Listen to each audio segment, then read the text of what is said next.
سورہ بلد قرآن کریم کا 90واں سورہ ہے۔ یہ مکی سورہ ہے، اس میں 20 آیتیں ہیں اور یہ 30ویں پارے کا جز ہے۔ اس کے مضامین کے بارے میں گفتگو کی جائے تو اس سورہ میں عظیم حقائق موجود ہیں، اگرچہ یہ مختصر سورہ ہے۔ اس سورہ کا آغاز قسم کے ذریعے سے ہو رہا ہے۔ اللہ تعالیٰ نے اپنے عظیم شہر مکہ کی قسم کھائی ہے اور بتایا ہے کہ یہ شہر مکہ اس لیے عظیم ہے کہ ایک تو اس میں بیت اللہ ہے اور دوسرے اللہ کے رسول کی جائے ولادت بھی ہے۔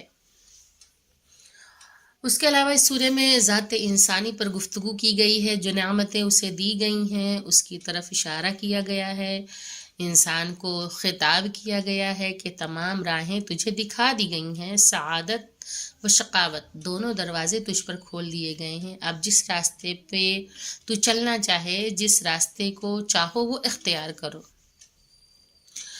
اور اسی طرح سے اس سورہ کے آخری حصے کے بارے میں اگر بات کریں تو آخری حصے میں لوگوں کو 2 گروہوں میں یعنی کہ اصحاب میمنہ و اصحاب مشأمہ، ان 2 گروہوں میں تقسیم کیا گیا ہے۔ اس سورہ کے آخر میں کفار کے انجام کا تذکرہ کیا گیا ہے۔